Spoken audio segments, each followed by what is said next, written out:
আসসালামু আলাইকুম। সম্মানিত ভিউয়ার্স, আপনারা কি চান আপনার পুকুরে শোল মাছ চাষ হোক? অনেকে জানে না বর্তমান সময়ে ভিয়েতনাম যে শোল মাছগুলো রয়েছে এগুলা পুকুরে চাষ করা যায়।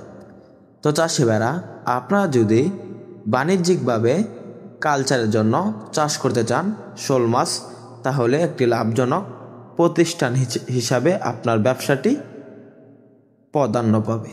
তো চাষি ভাইরা, আপনারা যারা ভিয়েতনামি শোল মাছ চাষ করতে চান তারা অল্প দিনে সফল হতে পারবেন। দেখা যাচ্ছে আমাদের যে ভিয়েতনামি শোল মাছ রয়েছে এগুলা 6 মাস বা 8 মাস বা 10 মাস 1 বছর এরকম সময় চাষ করলে পুকুরে আমাদের যে শোল মাছগুলো রয়েছে প্রায় 1 থেকে 1.5 কেজি ওজন আসবে। মূলত ভিয়েতনাম শোল মাছ প্রচুর পরিমাণে বড় হয়। আপনারা যদি চাষ করতে চান তাহলে আমাদের এই শোল মাছগুলো স্ক্রিনে দেওয়া নাম্বারে যোগাযোগ করে ক্রয় করতে পারবেন। আমরা কিন্তু সারা বাংলাদেশে পাইকারি এবং ফ্রি হোম ডেলিভারির মাধ্যমে ভিয়েতনামি শোল মাছের পোনা বিক্রি করে থাকি। তো চাষি ভাইরা, ভিয়েতনামি যে শোল মাছ অনেকে জানে না এই মাছগুলো এককভাবে চাষ করতে হয়। কেননা ভিয়েতনামি শোল মাছ দেখা যাচ্ছে মিশ্রভাবে চাষ করলে অন্য যে মাছের পোনাগুলো রয়েছে এগুলা দমন করে ফেলবে।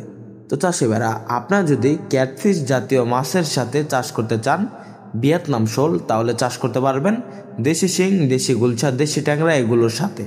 কেননা ক্যাটফিশ জাতীয় মাছগুলোকে ভিয়েতনাম শোল মাছ খেতে পারবে না। তো চাষি ভাইরা, ভিয়েতনাম শোল মাছের খাবার কি? ভিয়েতনাম শোল মাছের প্রধান খাবার হলো ফিড খাবার। এগুলা ফিড খাবারের উপর নির্ভরশীল। আপনারা চাইলে উন্নত মানের ভিয়েতনাম শোল মাছ ক্রয় করতে পারবেন। তাছাড়াও মাছ চাষের সকল আকার তথ্য পরামর্শ আমাদের স্ক্রিনে দেওয়া নাম্বারে যোগাযোগ করে জানতে পারবেন। তো চাষি ভাইরা, আর দেরি না করে এখনই চাষ করেন ভিয়েতনাম শোল মাছ চাষে সফলতা অর্জন করেন। ভিডিওটি ভালো লাগলে চ্যানেলটি সাবস্ক্রাইব করেন। তাছাড়াও সুন্দর একটি কমেন্টের মাধ্যমে জানিয়ে দেন আপনার মতামত। ধন্যবাদ।